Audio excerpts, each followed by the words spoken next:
Hello and welcome to this tutorial where we're starting to look at Adobe Camera Raw. Now, I'm not using Photoshop in this case. Adobe Camera Raw exists in Photoshop, but my first starting point with all my images is in Lightroom. And I'm going to explain a little bit about Lightroom, although this is a course on Photoshop. When you buy Photoshop these days, if you go or you buy Lightroom, basically you get it through a Creative Cloud license from Adobe, and the cheapest one is the photography one, which is great. It comes with both versions of Lightroom now, because there's two versions. There's Lightroom Classic, which is what we can see on screen here, and there's also a mobile version which is now just called Lightroom. Why they actually done that I don't know, because this version's always been known as Lightroom. It's a little bit confusing, but this is now Lightroom Classic. So this is what I use basically. If you've got a mobile phone, perhaps the other version's handy, or if you're working in a mobile situation where you're out in the field or whatever, it's nice to be able to work that way. But I much prefer the Classic, and it's got much more power than the other version. So when we buy the Creative license, if you're just looking at Lightroom, you say, well, I've got Photoshop, I'm not going to do anything with it, or vice versa. I've got Photoshop, I'm not going to bother using Lightroom. Which is the best? There isn't. There isn't a best. Really, the two work hand in hand. And to be honest, a lot in Lightroom I never touch, because to me it's just, it's supposed to be labour saving features in it and whatever. It's not in a lot of cases. I think really every photograph is different. Every photograph contains different colours, different shades, different problems, and really using Lightroom you can get adjustments and whatever, localized adjustments, but Photoshop is so much better at doing that. It's designed for it. You're working with layers, proper layers. They say there's now layers in Lightroom. There isn't. You get luminance layers, which isn't really the same thing. And again, if I was going to do that, I'll be doing that in Photoshop, not in Lightroom. So why do I use Lightroom at all then? Basically because it gets my images all in one place, it catalogues them, it allows me to search for my photos. So not from an editing point of view, but from my folder options, that it puts it on my hard drive where I'll tell it to put it. It catalogues them in dates. I can put search queries on there, some filters. So if I've took wedding photos or whatever, which I very rarely do or never do these days, but if I had, I could create an actual collection of wedding photos, or a collection of nature, bird photographs, or whatever. And it allows me to find things easily, quickly, or I can work by date and find things. So that is the first reason. The other reason is whether you use Lightroom or Photoshop, if you're working with raw images, which I do, then you're going to need a raw editor. And basically Adobe Camera Raw is the same in Photoshop and in Lightroom. It's just that in Lightroom you're already at the stage where you're going through your photographs. So it's a nice, quick, easy way to start the approach. So I'm just going to take this photo as an example.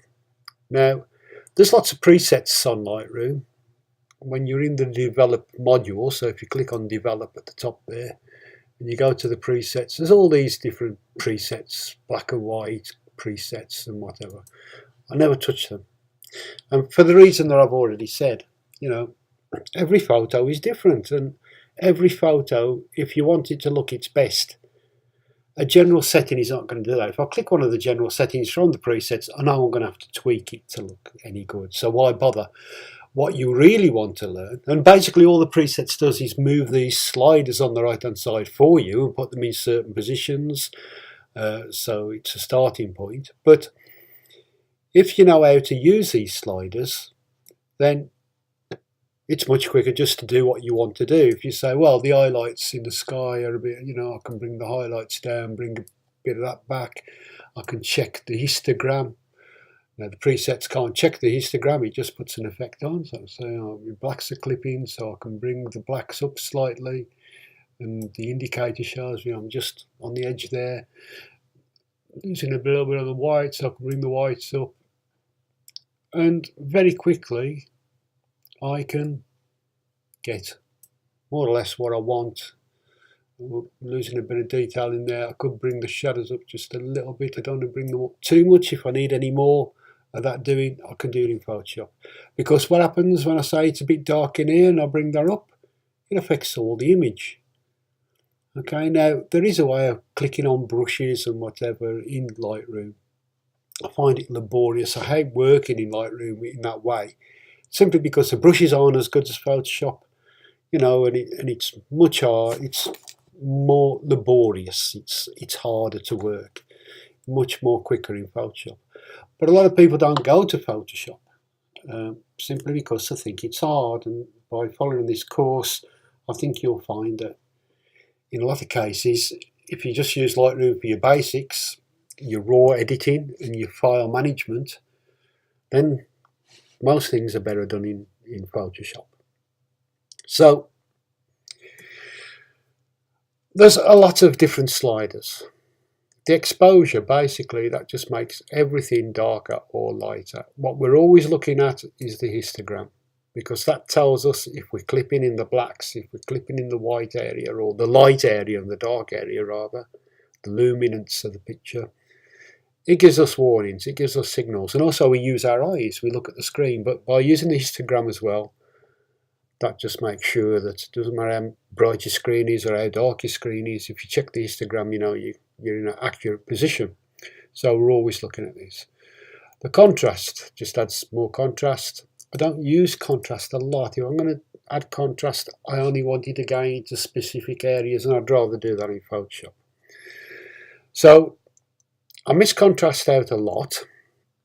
The highlights I use a lot to bring back any detail in the highlighted areas. Then I use the white to counterbalance that, to bring it up to get the full effect of the histogram when I'm moving the lights up. So if I go too far, you can see it's clipping by this little white indicator. That shows me, if you look at the picture on the on the left, you can see the little red dots in the cloud there, and some in the windows that's showing that those are overexposed.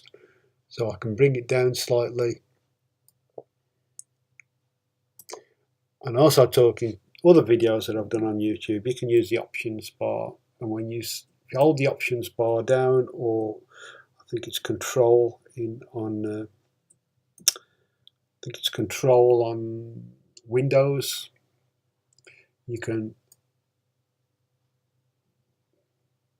if you hold the key down, can you see I'm getting just a black screen, and I can let go, and that shows me the actual point where it's overexposed. If I go to the blacks and hold down the option key, it's all white. And if I go down, all these parts of the image that are coming in now are all parts that are too dark.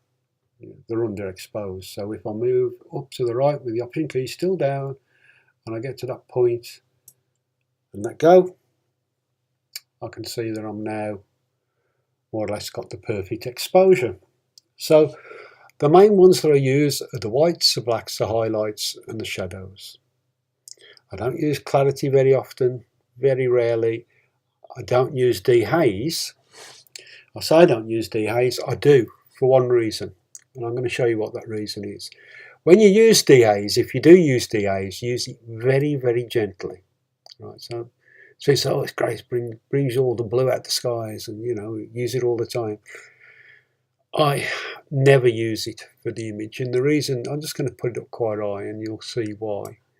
And the reason is, if we look in there, it starts bringing in all these artifacts. It makes it very grainy. I hate it.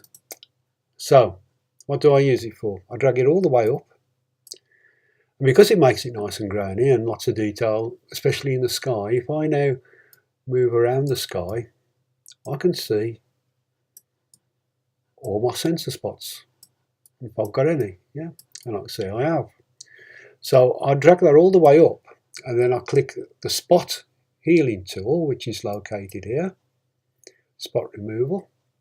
Make sure that your opacity is on 100%, and make sure that it's on heal.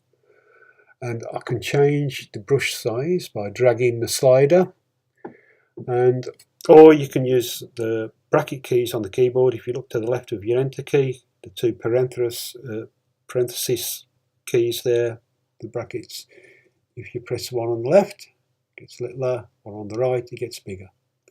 And I can go over this spot, and I can click, and I've removed it. And then I hold down the space bar on the keyboard, and that allows me to go to the move, the hand tool, and drag this around. I've got a sensor spot up here, so I can let go of the space bar, click, hold the space bar down again, and I can move through my images and look at these sensor spots. A lot of people don't see sensor spots, but if you're going to, you know, and it wouldn't matter if you didn't see them, it's not too, nearly all cameras have sensor spots. A lot of people say, oh, I haven't got any cameras, I haven't got any spots on my camera. You'll probably find it if you do this, you have. And sometimes it's even worse on the very high-end cameras because they use fast shutter speeds and it throws a lot of dust around, and that's when you get the spots. Now, the reason I get rid of the sensor spots, so well, if you can't see them, why'd you bother? Because if I edit the photo at any stage, at a later stage, then those sensor spots may show up. If I get it printed, they may show up, and I can't see them by the eye, but I certainly can when I get it printed, and then, you know, I've got a ring photograph. So I'm making sure that using this technique allows me to see these sensor spots really easy. And that's why I don't use it on the actual picture, because it does show up all the marks and the grain and whatever. So I'm going to double click the DAs now and take it off. I've used it for what I need it for. I can click off there and take off my spot button. And I now know that I've got rid of all those sensor spots out of the sky. So this is the first stage of my work. If I want to add a bit of vibrance, I can add a bit of saturation, but again, I probably wouldn't do that usually. I'd prefer to, once I've done what I want to do with the basic raw conversion, all of those type of things I usually do in Photoshop, unless it just needs a little tweak and I don't need to do anything in Photoshop, and that's sometimes the case. I always go in Photoshop to put my signature on the picture, so it's going to go there anyway. So, you know, but those really are the only things that you need to do with Lightroom if you're going to use Photoshop for the rest of your editing. Now, some people like Lightroom, they like, you know, the brushes and that, but I will say this is why Adobe give you Lightroom and Photoshop, because Photoshop is much better in those areas than what Lightroom is. Lightroom is great for storing your pictures and cataloguing them and doing some basic things with the RAW. I know they try to advance things, but sometimes advancements are not great. The DAs are not, I really hate it, I must admit. there's much better ways of you know, if you have got haze on your picture, you just want to get rid of it just a tiny bit, but always be very, very careful with it. Don't drag it too far. Okay, so that's the stage. And then when you want to get it into Photoshop, if you right click on your picture and go to editing, you will see Adobe Photoshop right at the top there, and any other programs that you've got that can deal with editing the photo will be listed. So simply by clicking on that, it will take it to Photoshop. Now, it's not going to open Photoshop in my case because I've already got it open, so I just need to click, and there you are, there's the Photoshop. There's the image in Photoshop. Now, something else. When you work this way and you import the photo from Lightroom into Photoshop, the really good thing is When I've made adjustments on this and I save it, it doesn't overwrite the original file. The original RAW file, or JPEG if you're shooting JPEG, it is not overwrote in any way, what shape or form. It saves it as a copy. So that is really important. You know, you don't want to overwrite your original images. So you haven't got to think when you save, you haven't got to think, oh, am I overwriting a file? No, you're not. And not only that, it will put it back. Once you've clicked edit and you've saved it, if you've still got Lightroom open, it will go back to your picture, the edited picture. So you're back at that stage. It puts it into Lightroom next to your other image, your original image. So that's great. So that is really what I use Lightroom for. Now there are occasions, it's not so much in this case, but there are occasions when you're in Lightroom and you've made alterations like that and you think, well, I would have preferred that method to get that bit of lightness, like I explained in the trees on the right hand side. I would have liked to have brought out a bit more light, but I didn't do that because it says there's better ways in Photoshop. There is, but you can also use Adobe Camera Raw inside Photoshop as an actual filter.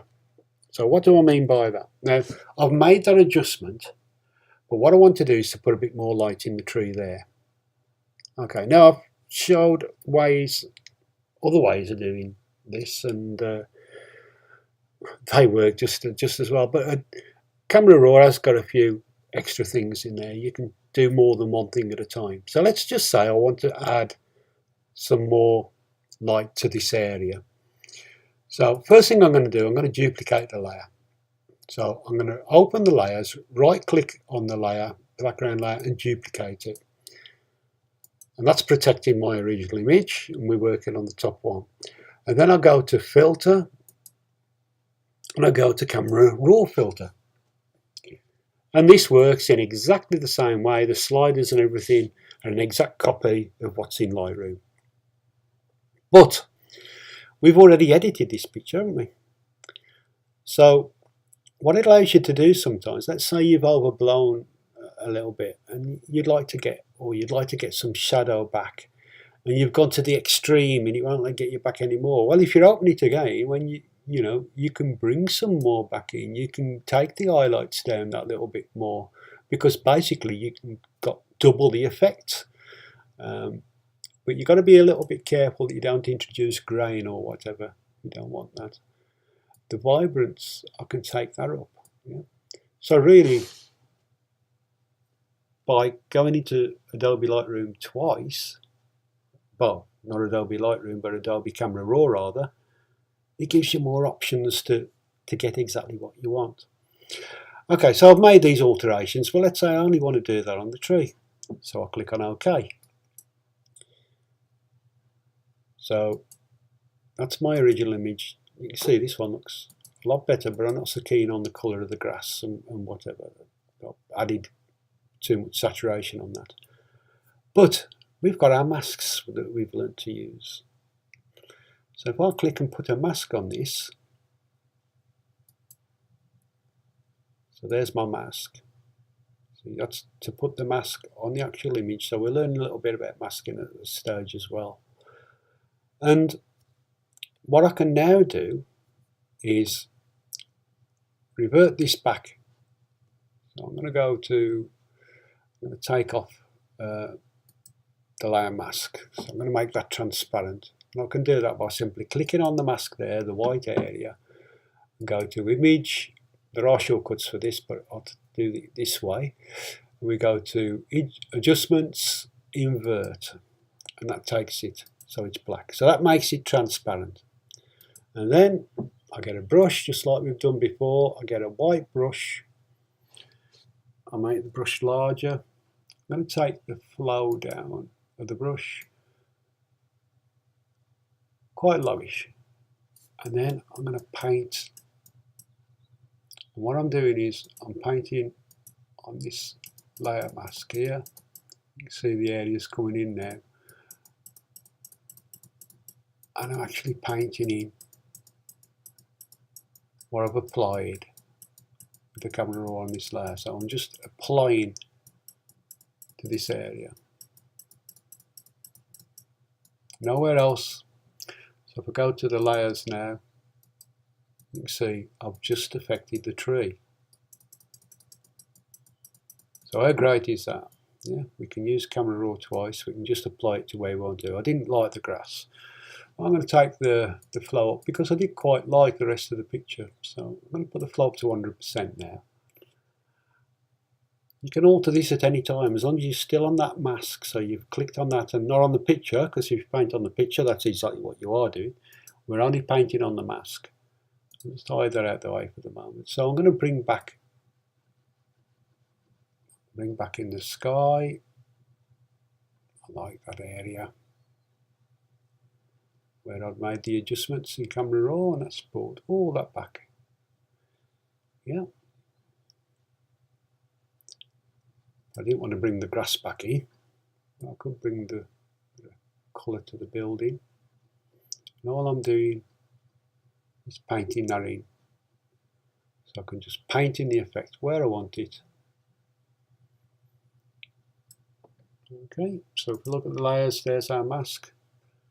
If we take the mask down, you can see we've made some great alterations to that very easily.